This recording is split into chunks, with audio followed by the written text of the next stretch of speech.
है पग पग पर तेरी छाप छिपी, हो कहां अमर तुम मतवाले, कहीं रक्त गिरा कहीं शीश कटे, फिर भी ना डिगे तुम हटवाले। तुम स्याह समेटे बैठे थे अपने जीवन के हर पल में, तुम थे तभी ये उजियारे आज हमारे आंगन में। जीवन अर्पण कर तुमने जो इस पुण्य धरा को पाला है, हर रोम रोम उपकार भरा है, ऋणी देश भी सारा है। शौर्य साहस समर्पण और बलिदान की वो अमिट वीर गाथाएं देखिए सिर्फ हमारे चैनल DA News Plus पर। नमस्कार, एक बार फिर शौर्य गाथा में आपके सामने मैं शकील साजिद हाजिर हूं। प्रतिभावान, दृढ़ इच्छा शक्ति वाले सिद्धांतवादी, तेज तर्रार और भारतीय राजनीति के अजात शत्रु कहे जाने वाले अटल बिहारी वाजपेयी जी को लेकर, जो कुशल राजनीतिज्ञ माने जाते थे। वाजपेयी जी देश के पहले गैर कांग्रेसी प्रधानमंत्री थे जो पूरे 5 साल तक प्रधानमंत्री रहे।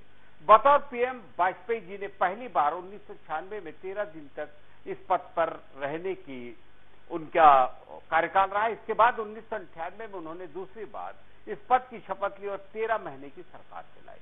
1999 में हुए लोकसभा चुनाव में वह लगातार दूसरी बार और कुल तीसरी बार पीएम बने और 2004 आम चुनाव में पार्टी की हार तक पीएम पद पर रहे। इस तरह वे 2268 दिनों तक पीएम रहे। बहुत कम लोग जानते हैं कि दिवंगत अटल बिहारी वाजपेयी को नेतृत्व के अलावा फिल्में देखने का भी शौक था। दरअसल राज कपूर की 100वीं जयंती पर प्रधानमंत्री नरेंद्र मोदी ने कपूर परिवार से मुलाकात की और उस दौरान पीएम मोदी ने एक किस्सा शेयर करते हुए फिल्मों के प्रति उनके प्रेम का जिक्र किया, जिसके बारे में हम आपको आगे बताएंगे। तो आइए आज हम आपको हमारे खास कार्यक्रम शौर्य गाथा में अटल बिहारी वाजपेयी जी के जीवन से जुड़ी खास बातें बताते हैं।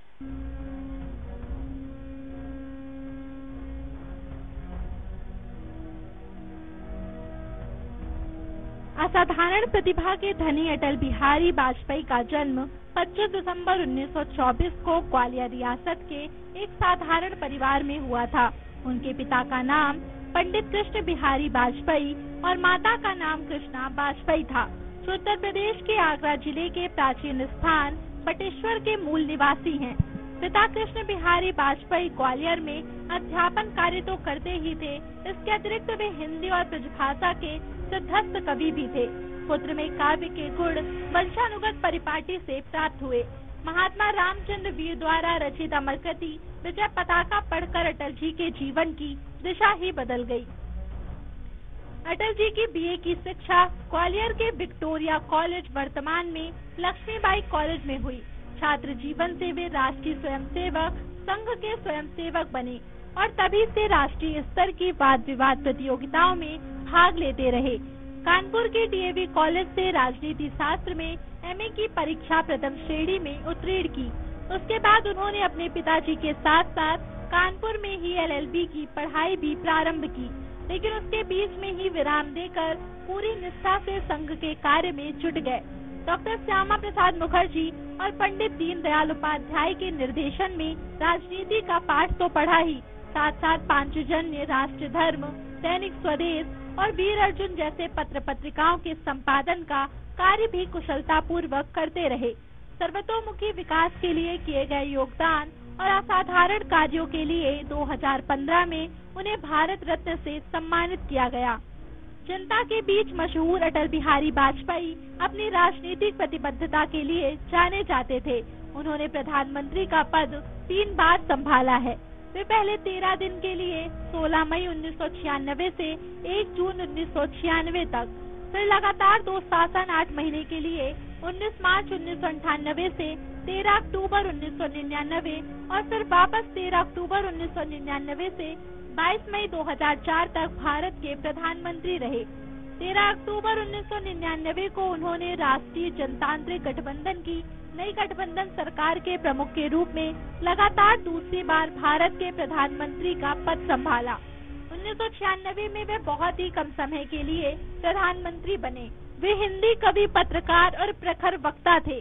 वे भारतीय जनसंघ के संस्थापकों में से एक थे और 1968 से 1973 तक उसके अध्यक्ष भी रहे। उन्होंने लंबे समय तक राष्ट्र धर्म, पांचजन्य और वीर अर्जुन आदि राष्ट्रीय भावना से ओतप्रोत अनेक पत्र पत्रिकाओं का संपादन भी किया। वे 4 दशकों तक भारतीय संसद के सदस्य रहे। निचले सदन लोकसभा के लिए 10 बार और ऊपरी सदन राज्यसभा के लिए 2 बार चुने गए। उन्होंने लखनऊ के लिए संसद सदस्य के रूप में कार्य किया। 2009 तक उत्तर प्रदेश जब स्वास्थ्य संबंधी चिंताओं के कारण सक्रिय राजनीति से सेवानिवृत्त हुए। अपना जीवन राष्ट्रीय स्वयंसेवक संघ के प्रचारक के रूप में आजीवन अविवाहित रहने का संकल्प लेकर प्रारंभ करने वाले वाजपेयी राष्ट्रीय जनतांत्रिक गठबंधन सरकार के पहले प्रधानमंत्री थे, जिन्होंने गैर कांग्रेसी प्रधानमंत्री पद के 5 वर्ष बिना किसी समस्या के पूरे किए। आजीवन अविवाहित रहने का संकल्प लेने के कारण इन्हें भीष्म पितामह भी कहा जाता है।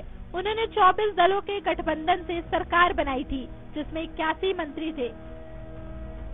2005 में वे राजनीति से संन्यास ले चुके थे और नई दिल्ली में 6A कृष्ण मेनन मार्ग स्थित सरकारी आवास में रहते थे। 16 अगस्त 2018 को लंबी बीमारी के बाद अखिल भारतीय आयुर्विज्ञान संस्थान दिल्ली में वाजपेयी जी का निधन हो गया। वे जीवन भर भारतीय राजनीति में सक्रिय रहे। वाजपेयी जी प्रधानमंत्री पद पर पहुंचने वाले मध्य प्रदेश के पहले व्यक्ति थे। वे भारतीय जनसंघ के संस्थापकों में से एक थे और 1968 से 1973 तक इसके राष्ट्रीय अध्यक्ष भी रहे। 1952 में उन्होंने पहली बार लोकसभा चुनाव लड़ा, लेकिन सफल नहीं रहे, लेकिन उन्होंने हिम्मत नहीं हारी और 1957 में वे उत्तर प्रदेश के गोंडा जिले के बलरामपुर से जनसंघ के उम्मीदवार के रूप में लोकसभा में विजयी हुए। वर्ष 1957 से 1977 तक जनता पार्टी की स्थापना तक वे लगातार 20 वर्षों तक जनसंघ के संसदीय दल के नेता रहे। वे 1977 से 1989 तक मोरारजी देसाई की सरकार में विदेश मंत्री रहे और विदेशों में भारत की छवि बनाई। 1980 में जनता पार्टी से असंतुष्ट होकर उन्होंने पार्टी छोड़ दी और भारतीय जनता पार्टी की स्थापना में मदद की। 6 अप्रैल 1980 को गठित भारतीय जनता पार्टी के अध्यक्ष पद की जिम्मेदारी भी वाजपेयी को सौंपी गई। 2 बार राज्यसभा के लिए भी चुने गए। लोकतंत्र के सजग प्रहरी अटल बिहारी वाजपेयी ने 1996 में प्रधानमंत्री के रूप में देश की बागडोर संभाली। 1998 को उन्होंने दोबारा प्रधानमंत्री पद की शपथ ली और उनके नेतृत्व में 13 पार्टियों की गठबंधन सरकार ने 5 साल में देश में प्रगति के कई आयाम छुए। 2004 में उनका कार्यकाल पूरा होने से पहले सिलसिलाती गर्मी में उन्हें लोकसभा चुनाव में वाजपेयी के नेतृत्व में चुनाव लड़ा और भारत उदय यानी अंग्रेज में इंडिया शाइनिंग का नारा दिया। इस चुनाव में किसी भी पार्टी को बहुमत नहीं मिला। ऐसे में वामपंथी दलों के समर्थन से कांग्रेस भारत की केंद्र सरकार स्थापित करने में सफल रही और भाजपा को विपक्ष में बैठने के लिए मजबूर होना पड़ा। वर्तमान में उन्होंने राजनीति से संन्यास ले लिया और नई दिल्ली में 6A कृष्णा मेनन रोड स्थित सरकारी आवास में रहते थे। अटल सरकार ने 11 और 13 मई 1998 को पोखरण में 5 भूमिगत परमाणु परीक्षण विस्फोट करके भारत को परमाणु शक्ति घोषित कर दिया। इस कदम से उन्होंने निर्विवाद रूप से भारत को विश्व मानचित्र पर एक सशक्त वैश्विक शक्ति के रूप में स्थापित कर दिया। यह सब इतनी गोपनीयता से किया गया कि अत्यधिक विकसित जासूसी उपग्रहों और तकनीकी वाले पश्चिमी देशों को इसकी भनक तक नहीं लगी। इतना ही नहीं, पश्चिमी देशों द्वारा भारत पर कई प्रतिबंध लगाए गए, लेकिन वाजपेयी सरकार ने हर चीज का डटकर सामना किया और आर्थिक विकास की ऊंचाइयों को छुआ। 19 फरवरी 1999 को सदाए सरहद नाम से दिल्ली से लाहौर तक बस सेवा शुरू की गई।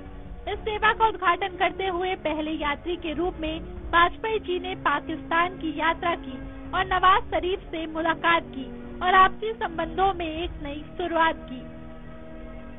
लेकिन कुछ समय बाद पाकिस्तान के तत्कालीन सेना प्रमुख परवेज मुशर्रफ की सह पर पाकिस्तानी सेना और उग्रवादियों ने कारगिल क्षेत्र में घुसपैठ कर कई पर्वत चोटियों पर कब्जा कर लिया। अटल सरकार ने पाकिस्तान की सीमा का उल्लंघन न करने की अंतर्राष्ट्रीय सलाह का सम्मान किया और धैर्यपूर्वक लेकिन ठोस कार्रवाई की। हालांकि इस दौरान विपरीत परिस्थितियों के कारण भारतीय सेना को जानमाल का काफी नुकसान हुआ और पाकिस्तान के साथ संबंधों में शुरू हुआ सुधार एक बार फिर खत्म हो गया। उनकी निजी जिंदगी भी बेदाग रही। वाजपेयी पूरे जीवन अविवाहित रहे और उन्होंने अपनी पुरानी मित्र राजकुमारी कौल और बीएन की बेटी नमिता भट्टाचार्य को अपनी दत्तक पुत्री के रूप में गोद लिया। राजकुमारी कौल का साल 2014 में निधन हो गया था। नमिता और उनके पति रंजन भट्टाचार्य अटल जी के साथ रहते थे। वे हिंदी में लिखने वाले एक प्रसिद्ध कवि थे। उनकी प्रकाशित कृतियों में कैदी कविराय कुंडलियां, 1975 से 1977 के आपातकाल के दौरान जेल में बंद लोगों द्वारा लिखी गई कविताओं का संग्रह और अमर आग है शामिल है। अपनी कविता के बारे में उन्होंने लिखा, मेरी कविता युद्ध की घोषणा है, हार का निर्वासन नहीं। यह हारते हुए सैनिक की निराशा का ढोल नहीं है, बल्कि युद्ध में विजयी होने वाले योद्धा की निराशा है। यह निराशा की चाहत नहीं, बल्कि विजय की प्रेरक हुंकार है। अटल बिहारी वाजपेयी सिर्फ राजनेता ही नहीं, बल्कि कवि भी थे। मेरी 51 कविताएं अटल जी का प्रसिद्ध काव्य संग्रह है। काव्य सृजनात्मकता और सुरुचि के गुण वाजपेयी जी को विरासत में मिले थे। उनके पिता कृष्ण बिहारी वाजपेयी ग्वालियर रियासत के अपने समय के जाने माने कवि थे। वे ब्रजभाषा और खड़ी बोली में काव्य रचना करते थे। साहित्यिक और काव्यात्मक पारिवारिक वातावरण के कारण उनकी रगों में काव्य रक्त निरंतर प्रवाहित होता था। उनकी पहली कविता ताजमहल थी। इसमें उनका ध्यान एक शहंशाह ने बनवा के हंसी ताजमहल बनवाया जैसे रोमांटिक प्रेम में लिप्त होने के बजाय ताजमहल के कारीगरों के शोषण पर भी ध्यान केंद्रित किया। वास्तव में कोई भी कवि हृदय की कविता से वंचित नहीं रह सकता। अटल जी ने किशोरावस्था में एक अद्भुत कविता लिखी थी, हिंदू तन मन हिंदू जीवन रग रग हिंदू मेरा परिचय। इससे पता चलता है कि बचपन से ही उनका झुकाव देश के कल्याण की ओर था।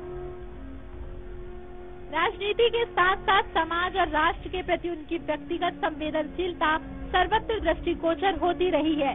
उनके जीवन के कई पहलुओं जैसे संघर्ष, बदलती परिस्थितियां, राष्ट्रव्यापी आंदोलन, जेल जीवन के प्रभाव और अनुभवों को उनकी कविता में हमेशा अभिव्यक्ति मिलती रही।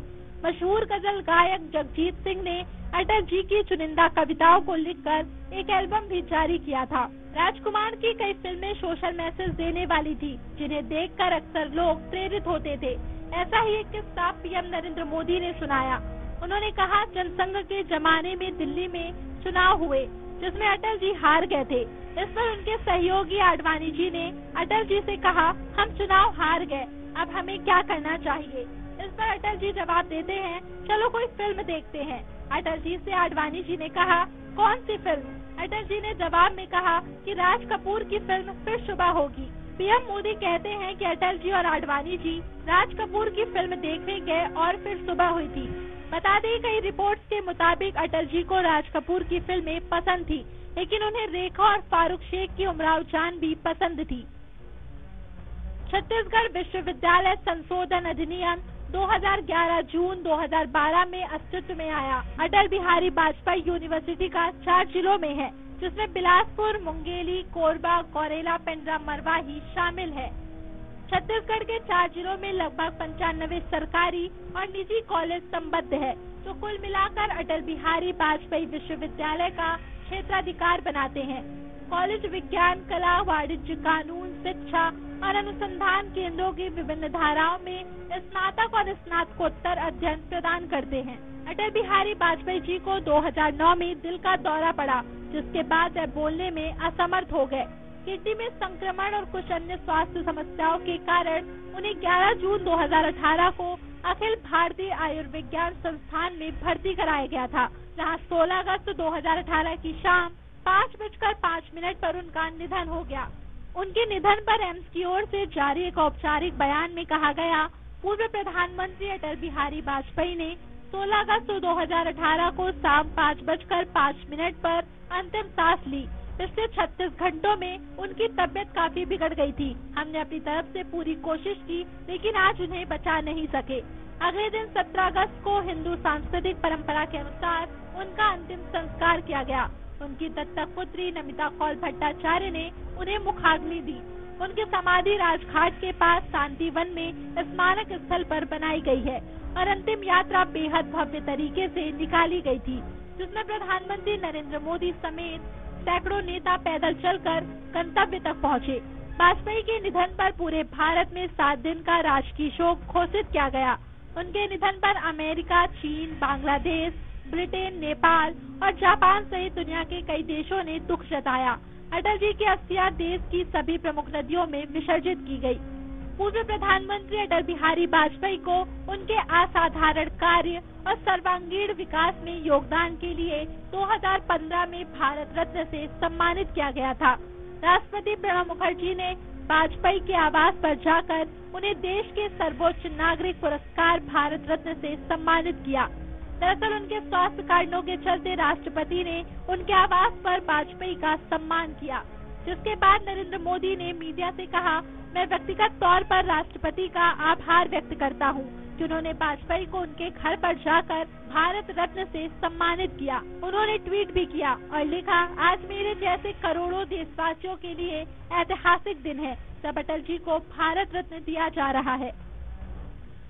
बता दें कि पूर्व प्रधानमंत्री अटल बिहारी वाजपेयी आखिरी बार सबके सामने 2015 में आए थे। उन्हें पूर्व राष्ट्रपति प्रणब मुखर्जी ने भारत का सर्वोच्च नागरिक सम्मान भारत रत्न से सम्मानित किया था। उस समय अटल बिहारी वाजपेयी सफेद कुर्ता पजामा में थे। अटल जी कुर्सी पर बैठे हैं और पूर्व राष्ट्रपति प्रणब मुखर्जी उन्हें भारत रत्न से सम्मानित कर रहे हैं। उन्होंने चश्मा भी लगाया हुआ था। बता दें कि स्ट्रोक आने की वजह से पूर्व प्रधानमंत्री अटल बिहारी वाजपेयी के ब्रेन ने काम करना बंद कर दिया था। उन्हें डायबिटीज भी थी और स्ट्रोक के बाद उन्हें डिमेंशिया की बीमारी भी हो गई थी। इसके बाद उनकी सेहत लगातार गिरने लगी और वो अधिकतर अपने कृष्णा मेमन मार्ग स्थित बंगले में ही रहने लगे। यहाँ तक कि उन्हें साफ बोलने में भी दिक्कत होती थी।